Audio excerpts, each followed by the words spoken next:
Yeah, I can't wait to drink hot coffee again in certain fashion. I've had to cut Yeah, back because of triggering reasons, but yeah, I get it. can't wait to drink hot coffee again. God, I sound so nasally. Makes sense though. Allergies suck around here right now. Yeah. Let's see here. Grass and trees are in high. Oh God. Okay, that explains it for sure. I'll do it. I think I was actually more allergic when I lived down in Texas than here. Yeah. And my dad is the exact opposite. Whenever he comes up here, everything here that gets up his nose, he's allergic to, like everything. But for some reason, I'm the polar opposite, and Texas for me was, you know, hell on earth every allergy season. So who knows?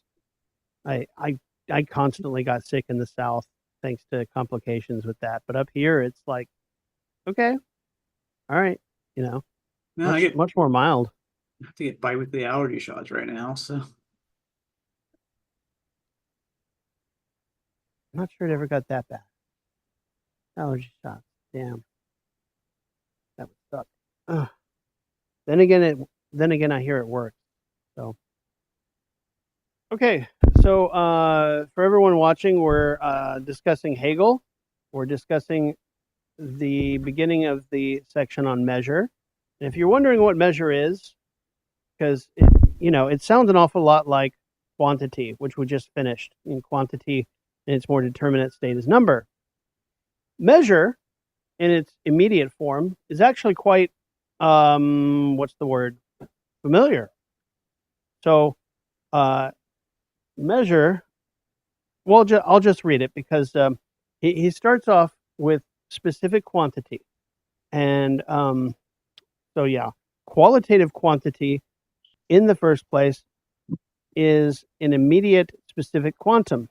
Secondly, this quantum, as relating itself to another, becomes a quantitative specifying, a subletting of the indifferent quantum. This measure is so far a rule and contains the two moments of measure distinguished, namely the intrinsic quantitative determinateness and the external quantum. In this distinction, however, these two sides become qualities and the rule becomes a relation between them. Consequently, measure exhibits itself, thirdly, as a relation of qualities. These at first have a single measure, but this is further specified within itself into distinct measures. Now, if you've been following the logic, all of this makes sense. If you haven't, or you're like me and you recognize all the language, but you're not sure what exactly it all refers to yet, Hegel actually does a really good job in specifying what the specific quantum means. What is qualitative quantity? Well, if you think about what happens to matter, let's talk about water. Okay, if you start with what happens to water when it turns to steam or it turns into ice. Usually, we measure these things by temperature, and we're able to tell at what quantum of its um, what quantum shows on the thermometer when these things happen.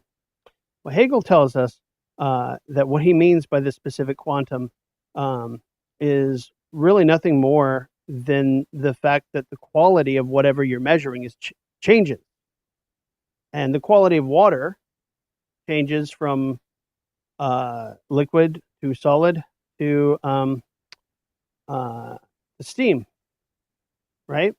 And so you can call that a quality.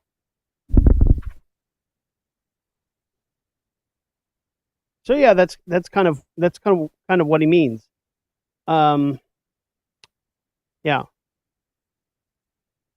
and he says it down here. I wish he would speak like this in every single chapter because this is the second time I read it. It's just like crystal clear. He says it's at the bottom of page 331.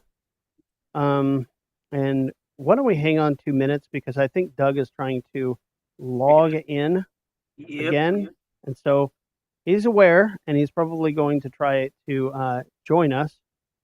I'm gonna I was suggest thinking something else. when I read this, I was thinking of what Friedrich Engels was saying in the dialectics of nature. He was just basically repeating. I think it was basically just repeating what Hegel was said here. Talking about Engels' law, quantitative changes lead to qualitative changes, and vice versa.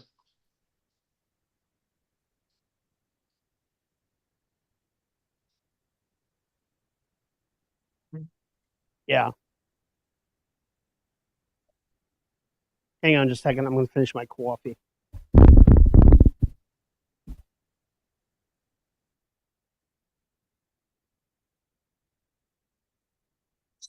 I forgot I found this book by sheer coincidence.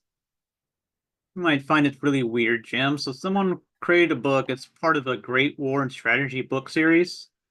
It's just it's got both Communist Manifesto and Mein Kampf in one book. Hey, Doug. Oh,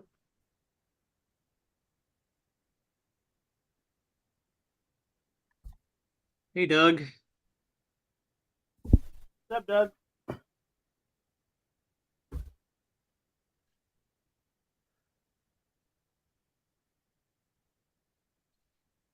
Oh, you got to work.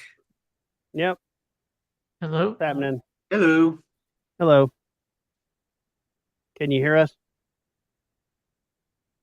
Okay. That's a no.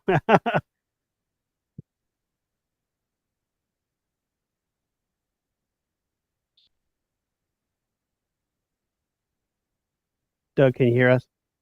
Yeah, I can hear you. Okay, great. But Cool. I had started, but we can circle back because this is actually a really, really easy reading. Second time I went through. Hold on 1 second. Sure. So I should have written it down last time. I don't know where the reading was supposed to go to. I got to give me 1 second. I started chapter 1, a specific quantity. So Yeah. I'm on section 3.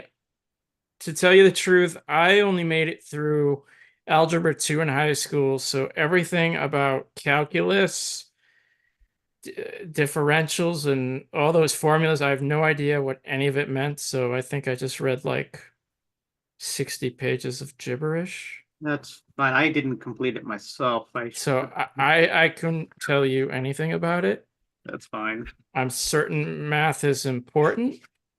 I am also certain I don't like anything to do with it. So I can't contribute anything on that. And as an aside, Badu was really stupid for setting his philosophy up on math, but that's an aside. Who was? Sorry. Badu, Ah, yes. I was just that thinking about set that theory. one in many. Yeah. Like that's a dualistic one versus many response. Yeah, I mean, he's anyhow. But everything Hegel was talking about calculus, I don't know what Yeah. any of it means. I I mean, don't have the mathematical training. that's fine. We basically focus on measure, anyways. There was some stuff there about ratio. I really don't know what it meant. And then there was what else? I was reading a supplementary text. What was it? Errol Harris's book on the logic. Though that wasn't super helpful for me.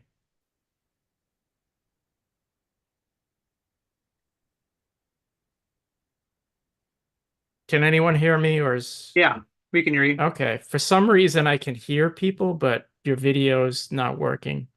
But I think it's my okay, or at least it's slow. Yeah, you're Can you hear me? Can you see me?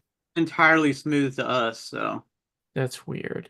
I'm pretty sure it's just my damn connection. probably. Yeah. Yeah, I can hear everybody. Oh well. Okay. Well, as I was saying, the specific sections that we're looking at today are the start of measure, and really, we're going to be talking about specific quantity, but we can talk about the measure preamble as well if you like. But I was just saying that this section is really easy because Hegel actually explains himself very clearly. So I read the opening to it before getting to the specific quantum, and he talks about what qualitative quantity is, which is measure, right? But just to say qualitative quantity doesn't really give you all that much. On the other hand, and we just lost Doug. There he goes. All right, that was entirely for his benefit, so I'm going to stop talking. Right. God. Oh, I'm sorry. I'm really trying. What was it? I was trying to get back to. I don't know. I guess it's really kind of. It makes more sense. No, Yep. to say it Yeah, does make more sense now. The qualitative versus quantitative, like leap or a qualitative leap, where really it's both happening at the same time. It's just slowly changing less and less of that thing as the measure changes. Yeah. And your ability to, Doug, can you hear us? You don't think he says he's on audio yet? Testing. Oh wow. We- Yeah. I can hear you. All right. If it drops off again, I'm just gonna sign off. I really don't want to keep doing this. No, that's cool. Yeah. Okay. So getting back to this, so qualitative quantity. Hegel actually here is really clear. He says if it is desired to make a proposition out of the determination in question. Done. Okay. I was gonna All tell right. him to cycle his router just in case, but that's about it. Yeah. Probably Well, got we'll just internet issues. yeah, just type it into the reading Hegel thing, Yeah. and maybe he'll do it, maybe he won't. Who knows? Okay, so I already said the thing. You know, you watch the quality change as the quantity changes. Temperature goes up, quality changes to steam. Temperature goes down, quality changes to ice. Very easy to understand where this is concerned with the specific quantum. That's the same example Engels used. Yeah, in the philosophy of, or the It was in Dialectics of Nature. yeah, his notes on the dialectic of nature. Exactly. And I mean, he probably cribbed it directly from Hegel too, because I mean, it's the easiest thing for everybody to understand. Oh, okay, nature, dialectics, done. It's so interesting to me, though. I don't know if Lukács actually read the Dialectics of Nature notes, but because Lukács, for much of his career, rules out the dialectic where nature is concerned, this is a really stark example of it at work in reality that you can see, natural reality that you can see. And so it sort of strikes me as odd that he would, think that it only applies to thought but not to nature. It's very strange.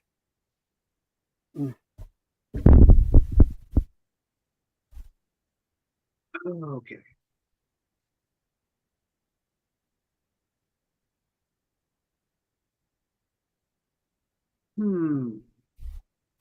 Yeah, that just shows you the kind of day I'm having. I go back to do the coffee thing, and I've got the cup of coffee already in front of me. That is my day. Okay, That's checking things 5 times after they're already done.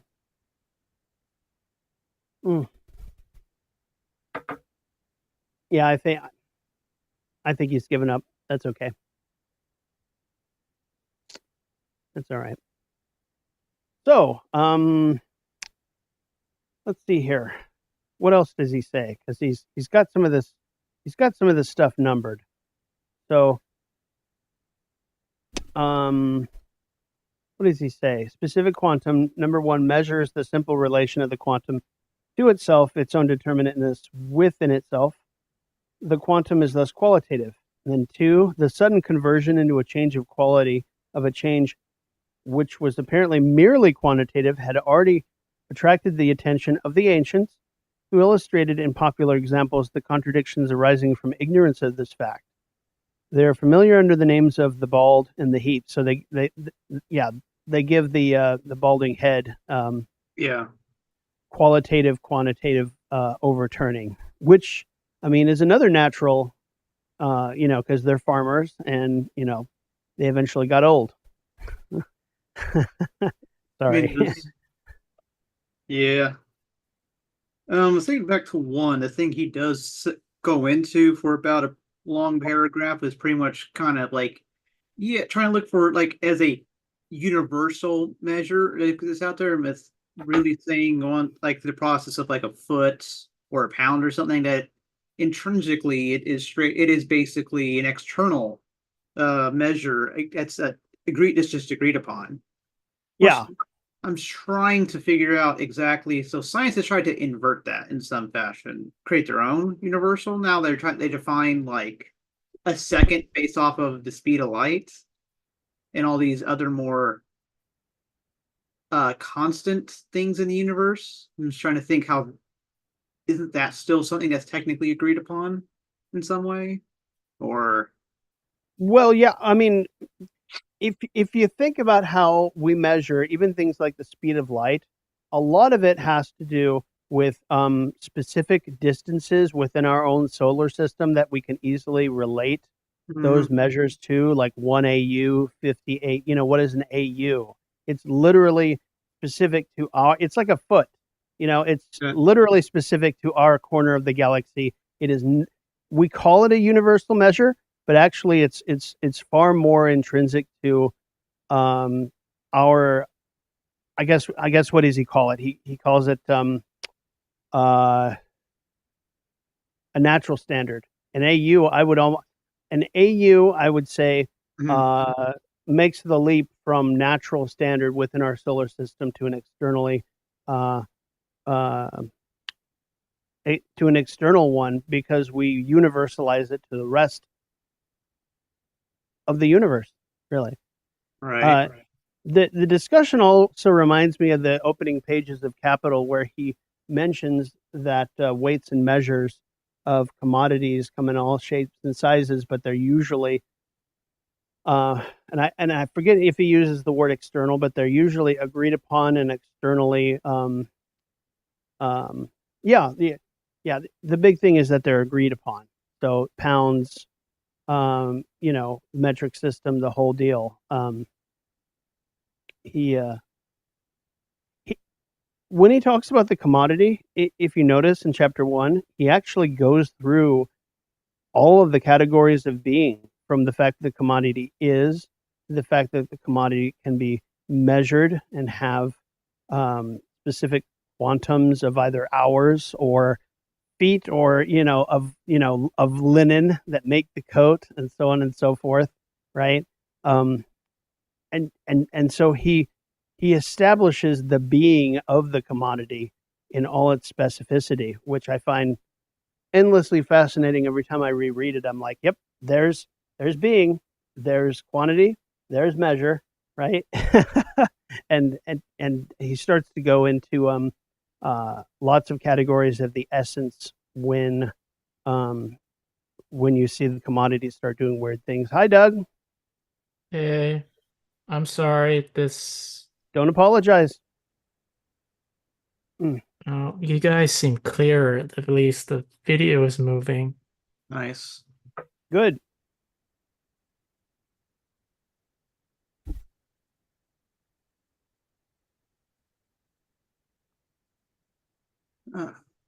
Okay, so I'm going to take one more stab at this and say, Hegel says on page 331, middle of the page, he says, if it is desired to make a proposition out of the determination in question, he's talking about qualitative quantity, it can be expressed thus: all that exists has a measure. What does he mean when he talks about qualitative quantity? Well, he gives a couple of different examples. He gives one on water. He also gives one on the balding head, or the heap of hay, right? In which if you pull out one hair, it doesn't change the quality of the, full head of hair. But if you pull it all out, it suddenly changes into the quality of a bald head, right? With water, it's much more exact because as the quantity changes, the quality changes. What happens if the temperature gets too low? We read the quantity on the thermometer, it turns into ice all at once. If it gets too high and, whatever measure you're using gets too high, it turns into steam. So you can see how quantity overturns into quality in natural settings. And we've already discussed this a little bit before, but in measure, you can see how the two track quality and quantity. And he talks on page 334, Kyle was just mentioning, on how Hegel sort of talks for a long paragraph about the difference between the natural standard of things and ones that serve as an external comparison. And so what we mean by this is like the foot is an original measure based on this, right? I was also mentioning how an astronomical unit, though we think of it as a universal measure, it's actually literally a function of the distance between the Earth and the Sun. That distance does not naturally occur in any other part of the galaxy, except maybe by coincidence, and so it could be compared to the foot. But then we universalize it and apply it to the entire universe, and that's the externally agreed upon measure, sort of a common element, I think. And as the end of the paragraph is, and as such is a universal not in itself, but only by agreement.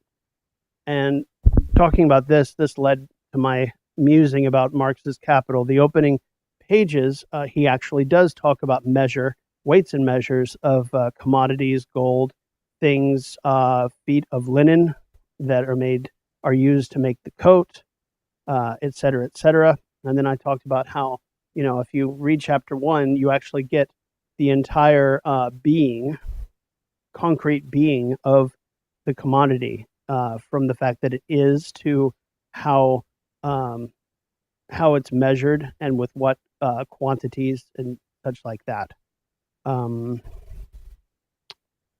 Let's see here. And I also talked about number 2. He says, number 1, I'll just repeat this. Number 1, measure is the simple relation of the quantum to itself, its own determinateness within itself. The quantum is thus qualitative. Number 2 on page 335, the sudden conversion into a change of quality of a change which was apparently merely quantitative had already attracted the attention of the ancients. And this is the heap of hay, or the bald head, which is recorded in Aristotle's explanation of quality into quantity, kind of overturning. Let's see here. And number 3, at the end of specific measure, he says, measure in its immediacy is an ordinary quality with a specific magnitude attaching to it. So sort of like the quality of being ice. The magnitude attached to that is, what is it? It's 0 centigrade. Is that right, Kyle? Or is it 0 Fahrenheit? I can't remember. Centigrade's 0 to 100. Yeah, there we go. So freezing to boiling. There it is.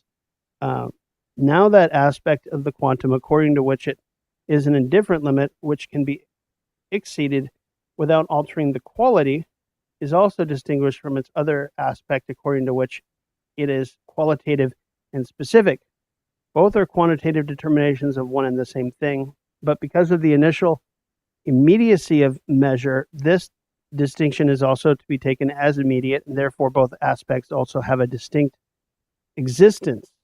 The existence of measure, then, which is intrinsically determinate magnitude, is in its behavior toward the existence of the alterable external aspect, a subletting of its indifference, a specifying of measure. And this builds the rule, like the rule or standard. And so specifying measure, and I'm not going to read all of it because it wasn't all part of what we were going to read, but it takes on further dimensions. So this is first a rule, a measure which is external with reference to mere quantum. Secondly, it is a specific quantity which determines the external quantum. And thirdly, both sides as qualities of a specific quantitative determinateness are related to one another as one measure. And I think I've read this far, but I don't think I understood entirely all of it. Did you get to be at all, Kyle or Jim or Doug? Sorry, get what? Sorry. 336, bottom of the page, specifying measure. The next Yeah, I part. was just trying to figure that out using Holgate too. So Okay. I think Holgate. I'm trying to the point like those who study increase appears to be overlook the fact that such increase.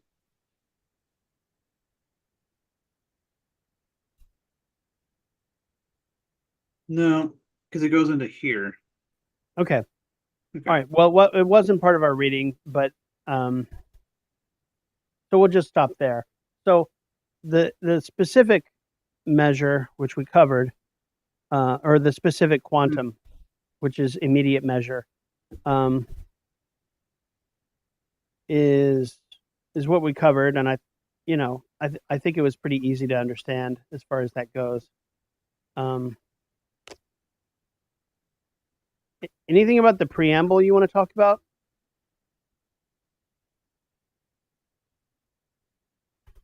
He talks about measure. He talks about transcendental idealism. And he talks about modality for pages and pages, basically saying, here is what the previous philosophy had to say about modes and modality. And it's very interesting. There's Kant. He mentions Spinoza, but that's erroneous. Anything Hegel says in The Science of Logic, unfortunately, specifically about Spinoza, is, to my mind, completely erroneous. Because if you look at how he characterizes Spinoza, he's basically just parroting what Jacobi, who he was in good with at the time that he was putting this together and afterwards, said about Spinoza, almost word for word.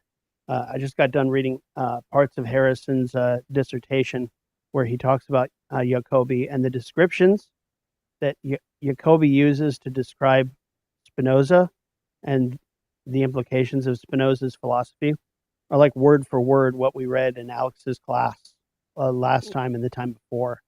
I almost find it kind of embarrassing because I'm like, that's not even Hegel's real opinion. Because if you read Spinoza, if you read the Ethics, I mean, from page 1, he's like, substance is self-moving, self-referential substance, right?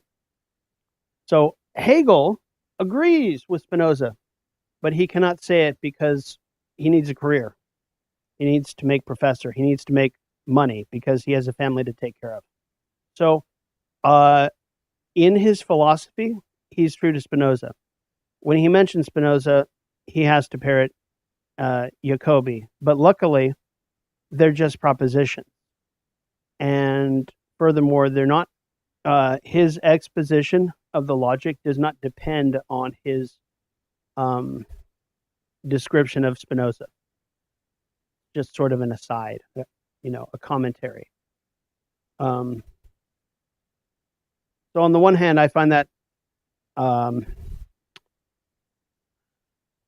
find it reassuring, but I also find it disappointing because basically it means that Hegel could not come to Spinoza's defense for German idealism unless you were a disciple of Hegel and recognized it as Spinoza, unless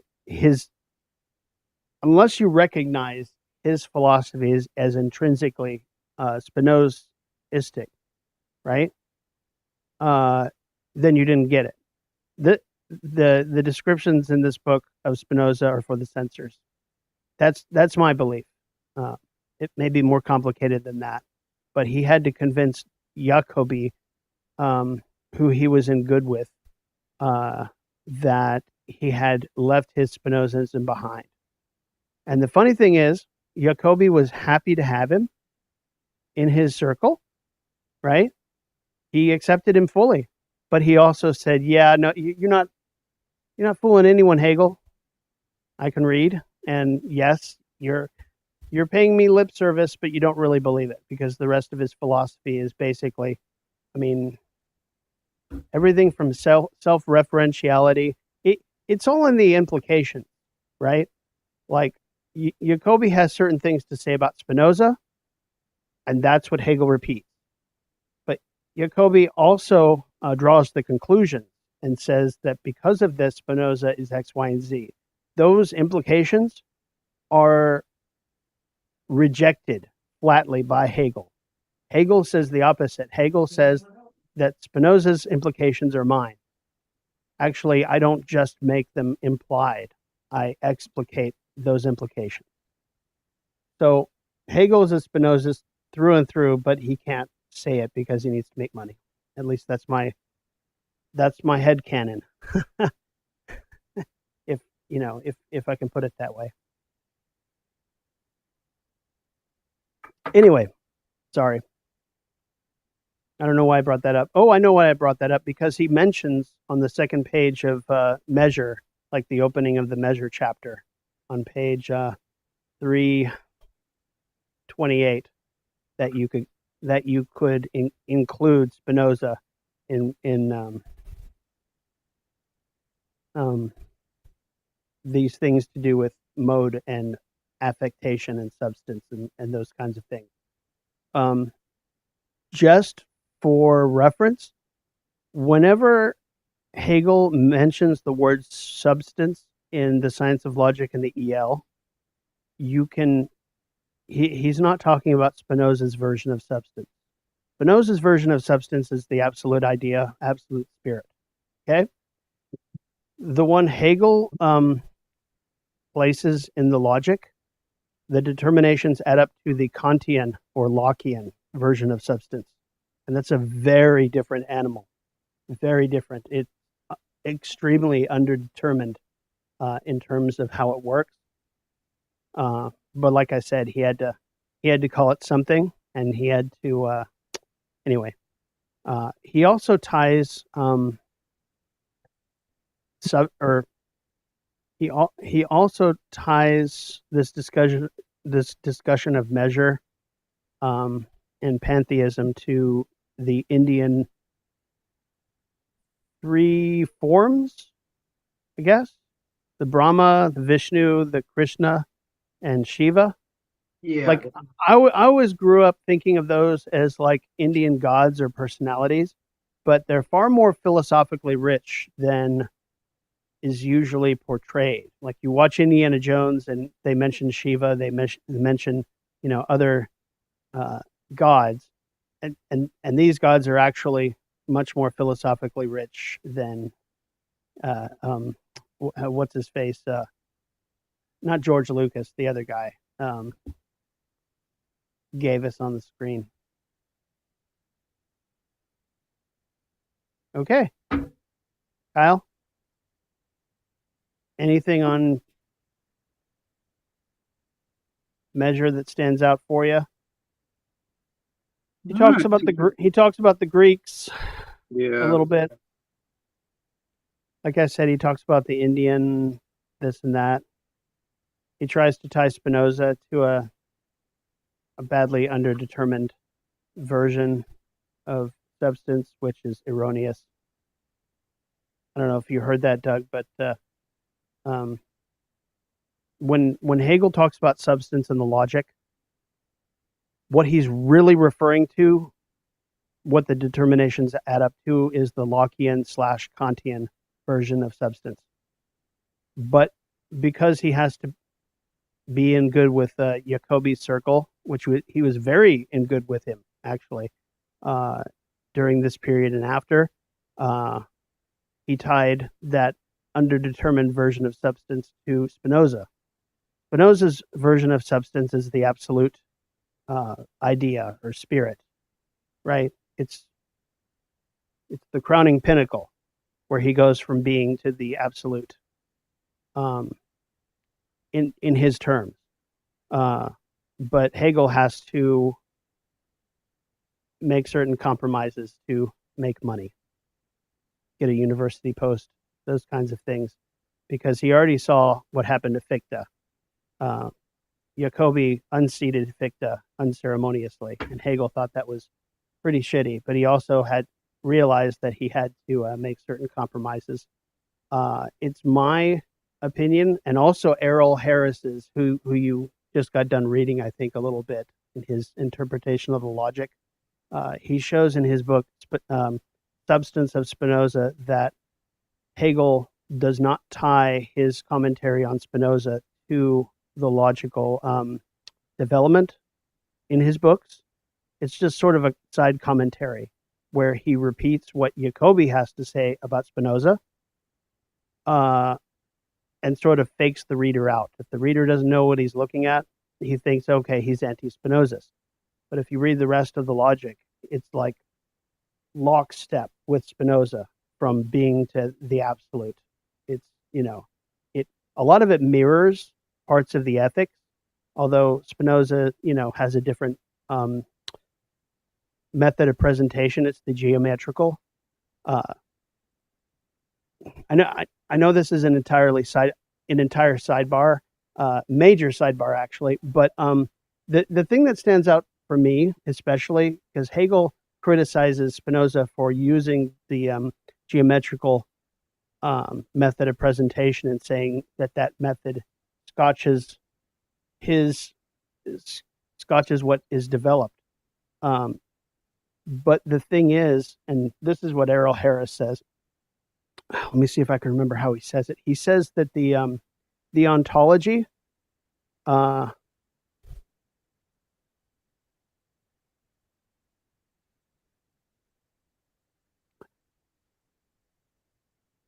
can't remember what he said. There's the method, and then there's the ontology. And if your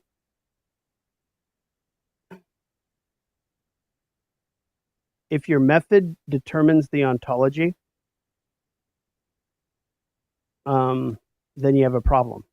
But if the ontology determines your method, I don't know. It's something to do with that. But he basically says that Spinoza's method of presentation is beside the point, right?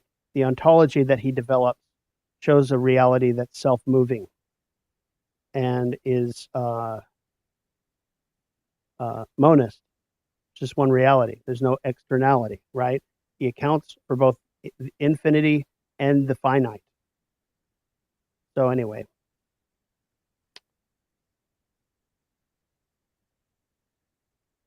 I need to learn to talk about this more intelligently, because if I show up to Alex's class on Saturday, Alex is going to be, okay, that was a whole bunch of word vomit. I'm going to clear off my screen and try to make sense of that.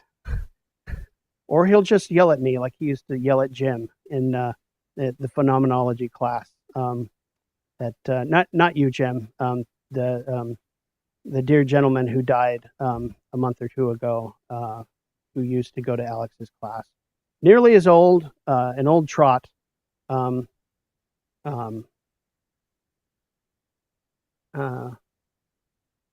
it, what was his name, Kyle? I can't remember his last name. Jim. I don't remember either. But Yeah. Sorry. I'll find it. Anybody else have comments about Jim Cregan? yeah, Cregan.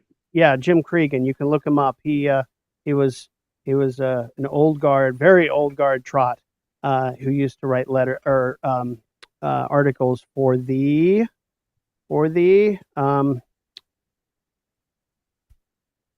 Weekly Worker. And sometimes No offense to him, but the Weekly Worker he wasn't a Trot when he died. They're not Trotskyists. They're Kautskyites. I know who they are. Okay. Mike McNair, Communist Party of Britain. Yeah. Yeah, Well, they're Jim, Trotskyists. Or, Jim, sorry, they're not Trotskyists. yeah, Jim. I think Jim was one of the few people who wrote for them who actually like stuck with the Trot label. All right. I don't know. I read some of his articles, and it comes Maybe off he as was. They as definitely are not, proto though, ISO. Yeah, they're not. because Who- they're the very last chapter in my Kautsky book. mhm. They're the shortest chapter too, Yeah, because they're not that I remember. interesting. Well, yeah, Mike McNair is not that interesting. If Like I if see, you can like hear me, Mike, I'm sorry, but yeah, no offense. I mean, he sounds like a nice person and everything. yeah, Hell, I even think Eric Blanc's a nice person. I just disagree with everything he believes in. But the point, yeah, that like I see the neo Kautskyists like love him, and I'm like, I read his book on like Kautsky twice, and I've read a ton of his articles. I'm like, this isn't that interesting. yeah. You did us all a service, Doug, because I have tried to get through his book, and I had to put It's it down not at a that couple points. interesting. You're not Yeah, missing anything. and the fact Like, that it's not he's actually an okay writer. It's just like a boring book. yeah, the fact that to this day even Paul LeBlanc is repeating that Eric Blanc's book is valuable.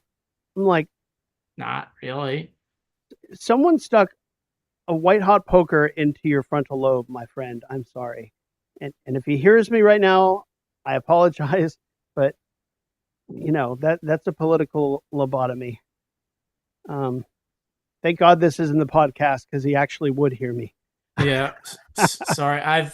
With the internet, I had to help my sister with something, so I've kind of missed out on most of the stuff, which is kind of bad because I don't understand most of what I've been reading the last few days. No, that's all right. Like I said, with measure, the first part is pretty easy to parse. Did you get what I said about the example of the water turning to ice or steam? I sort of got that. That's Okay, quantity so changing into quality, well, or quantitative change equaling qualitative change, I should say.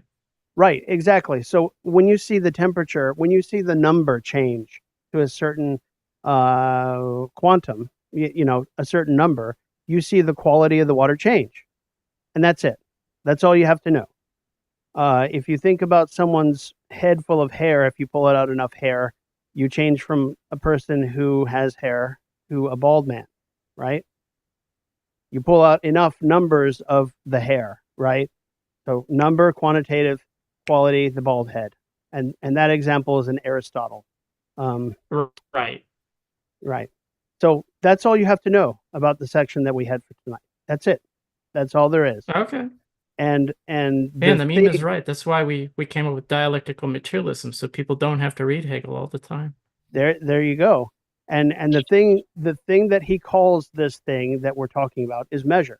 You're just measuring something that's qualitative, and well, you know, and one issue I brought up, which I thought was really interesting, is because I mean, Hegel talks about this very early in the Logic. Okay, well, it's page 332, but what the fuck? But it's obviously a natural example of dialectic. So what was Lukács doing for a lot of his early career, saying that nature and dialectics don't mix? I don't understand. Like, how could you just say it only applies to thought if we can see examples, natural examples of the dialectic like this? I don't know. You've read more Lukács than I have at this point, so maybe you might know. I don't know.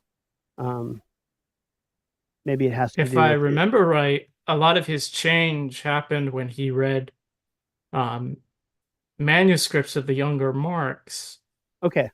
And because he was still defending, the main theses, I'm sorry, of history and class consciousness into the mid to late 20s.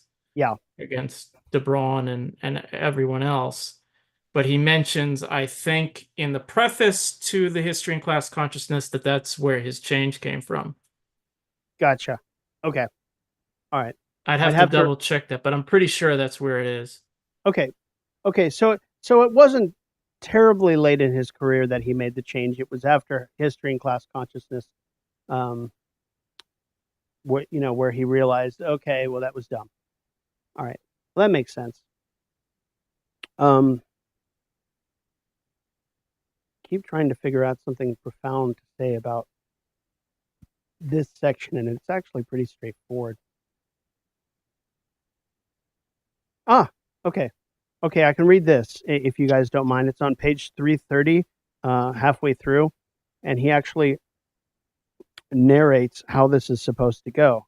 So he says, at first, measure is only an immediate unity of quality and quantity, so that we have a quantum with a qualitative significance, a measure, which I just talked about with the water example. The progressive determining of this consists in explicating what is only implicit in it, namely the difference of its moments, of its qualitatively and quantitatively determined being. These moments further develop themselves into wholes of measure, which as such are self-subsistent, meaning that they exist whether we hear the tree falling in the woods or not.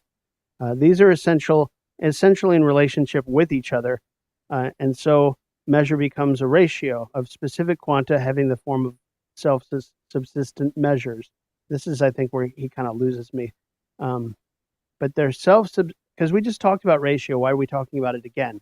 Well, ratio of two quantums is different from ratio of quantity to quality, I think is what he's getting at, which is a different animal. But their self-subsistence also rests essentially on quantitative relation and quantitative difference, and so their self-subsistence becomes a transition of each into the other, with the result that measure perishes in the measureless. I don't know what that means yet. Yeah. But this beyond of measure is the negativity of measure only in principle.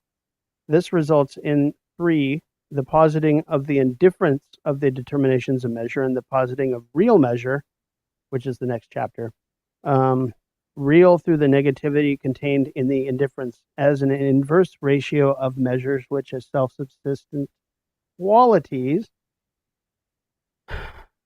are essentially based only on their quantity and on their negative relation to one another, thereby demonstrating themselves to be only moments of their truly self-subsistent unity, which is their reflection into self and the positing thereof essence.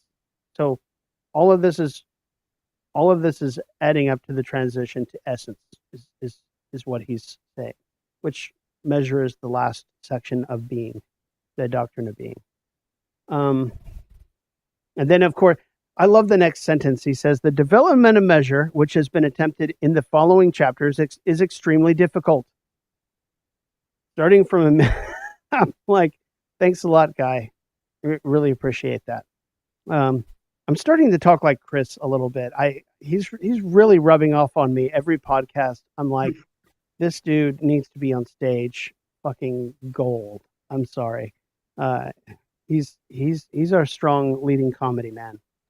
Okay, starting from immediate external measure, it should, on the one hand, go on to develop objects, and on the other hand, to indicate the connection between this determination of measure and the qualities of natural objects.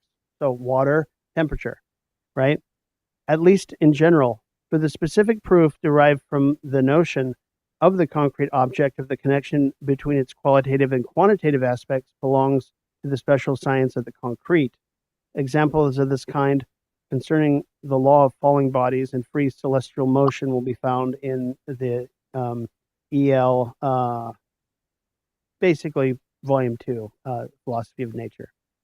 So what he's saying is that when we're dealing with quantity and quality at this level where you measure things, the full development of this determination, the full application of it, I should say, he's saying applies to the philosophy of nature and how natural things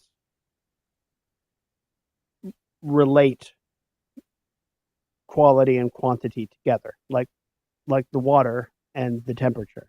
So that's pretty easy to understand, I think.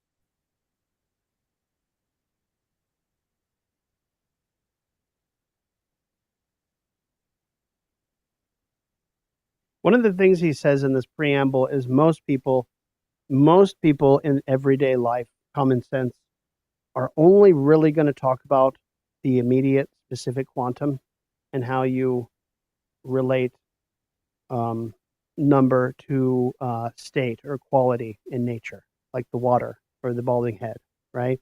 When you get into things like specifying measure with the rule and whatnot, and you start to get into the dialectic that produces essence, things are far less, what do I want to say, familiar? Like the being for self in measure, for example, is what eventually transitions to the essence. And we'll talk about this next time.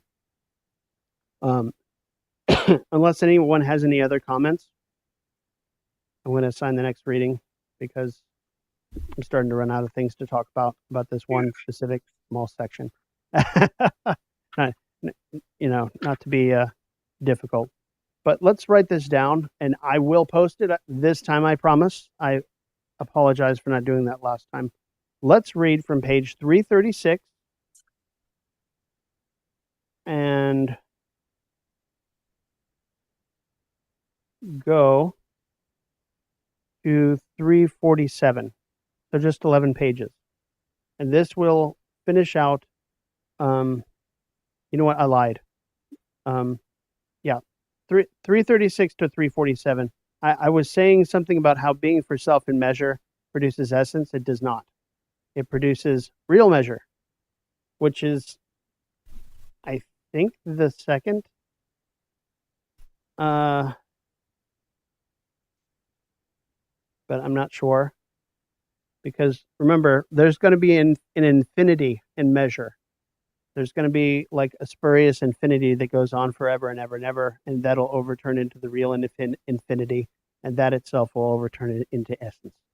But right now, we're just dealing with specifying measure from page 336. Go through some logical and remark sections, and then we'll be talking about being for self in measure on 344, and read that to the end at 347. Sound good, everybody? Everybody's excited to talk about measure? Okay, cool. All right. Thanks again. And if anyone has any comments, questions, anything you run across, just type it in the DMs and we'll talk. Have a good night, comrades. Good night. Like, Take it easy.